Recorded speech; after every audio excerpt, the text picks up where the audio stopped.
Merci amis téléspectateurs de FBAD TV. Vous savez, notre façon de vous informer chaque jour pour vous dire, surtout vous informer en fait la réalité de la province, du pays et puis de l'international. Vous êtes beaucoup en train de nous suivre en Europe, aux États-Unis, au Canada. Vous êtes aussi nombreux ici au Congo, mais surtout seulement ici à Tchikapa où nous sommes. Je suis ici avec quelqu'un qui s'y connaît bien. Il est le conseiller du gouverneur de la province. Donc il sait de quoi il va parler avec nous. Alors je commence d'abord pour signaler qu'il y a eu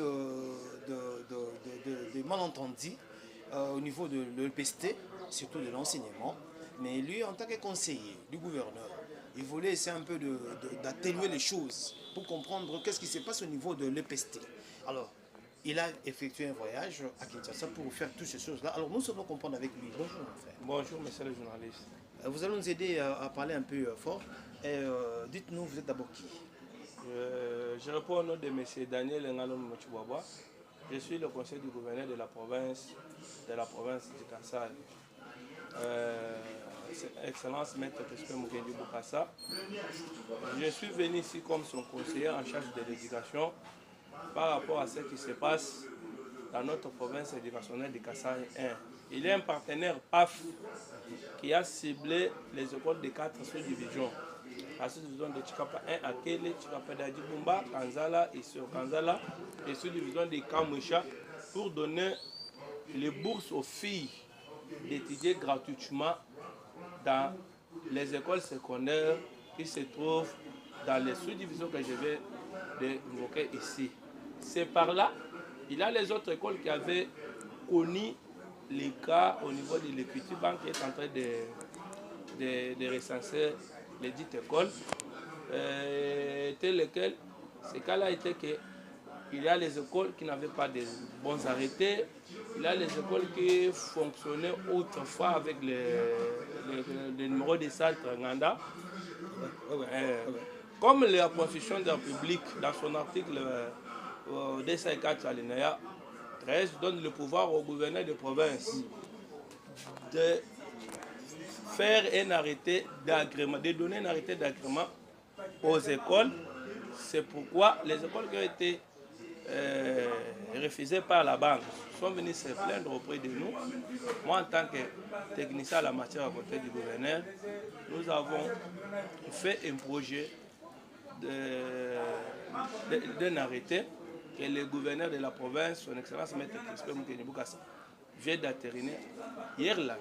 C'est pourquoi je suis venu dire aux sous-prophètes des sous-divisions concernées que je viens de citer ici, de passer au ministère provincial de l'EPST, chez son excellence Frédéric Piémé, pour récupérer l'arrêté qui est déjà en vigueur depuis hier, afin que les préfets de leur sous-division puissent aussi passer dans leurs bureaux administratifs afin de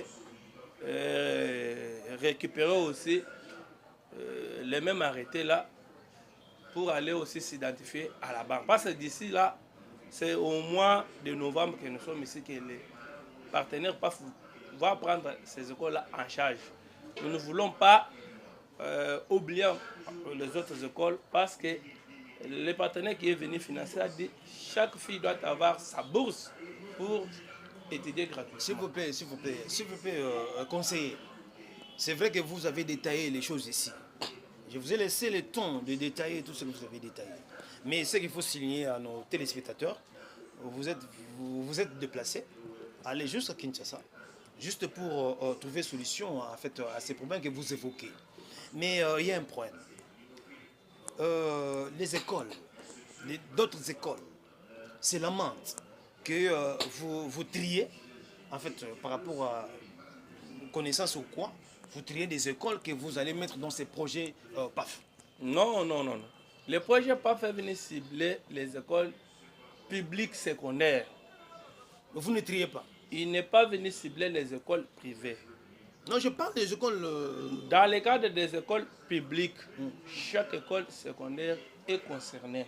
Vous ne ciblez pas? Non, il n'y a pas moyen de victimiser les filles que le projet est venu valoriser. Parce que quand le projet est venu, il est venu avec des bourses pour donner aux filles. Donc chaque fille doit avoir sa bourse pour faire ses études gratuites.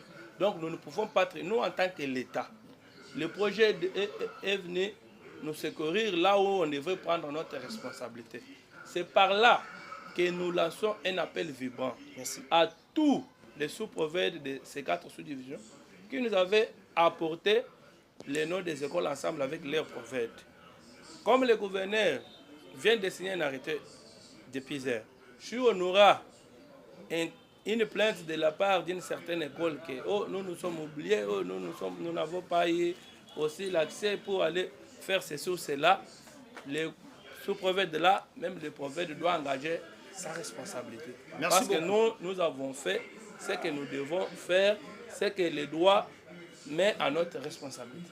Merci beaucoup, conseiller. On avait seulement besoin de comprendre les réalités que vous nous donnez. Il y a encore beaucoup de choses qu'on va dire. D'ailleurs, il faut signaler que vous êtes aussi membre de l'UDPS. On va revenir sur le changement de la Constitution. Effectivement. Mais pour là, maintenant, je pense qu'on va terminer par ici. C'est l'UDPS qui m'a fait ce que je suis aujourd'hui. Je crois qu'à le moment sera opportun, on va discuter. Tu es partant du changement de la Constitution, je pense. Hein? Bon, nous, l'UDPS, c'est depuis 2011 que notre mentor, il était candidat président de la République. Ce dernier avait dit, le jour où l'UDPS aura le pouvoir, cette constitution qui nous a été imposée par les belgérants sera changée. Parce que dans la constitution... Oui, c'est une constitution qui nous a été imposée par les étrangers. Si vous voyez bien dans cette constitution-là, il n'y a pas les réalités congolaises. Nous devons avoir une constitution qui a des réalités congolaises telles que le chef de l'État vient d'évoquer ça quand il était déplacé à Jacques Sangani. Nous devons avoir une constitution purement congolaise qui donne le pouvoir au peuple congolais. Ça, c'est une constitution étrangère. Donc, si vous voyez bien l'article 10 de la Constitution qui est en vigueur, qui parle des cas de la nationalité. Vous voyez que c'est flou. Cette Constitution donne même le pouvoir à un étranger de s'acquérir l'article 10 de s'acquérir la nationalité congolaise par rapport de son propre choix. Maintenant, la Constitution que nous, on aura, en réalité congolaise, va mettre chaque chose à sa place pour donner tout le pouvoir de notre souveraineté au peuple congolais. Si vous voyez bien la constitution que nous avons maintenant, donne la souveraineté de notre État. Merci beaucoup. Donc je vais revenir sur vous, d'ailleurs surtout pour revenir sur l'histoire de la constitution. On est là en tant que communicateur de l'UDPS, on est là pour défendre le peuple, les droits du peuple congolais. On est là pour apprendre le peuple comment cette constitution qui est en vigueur est mauvaise. C'est une constitution nous imposée par les Belges, la France et le Rwanda. Oh, voilà, merci beaucoup. Merci. Vous avez beaucoup de réalités à nous dire. Merci, conseiller. Merci, monsieur.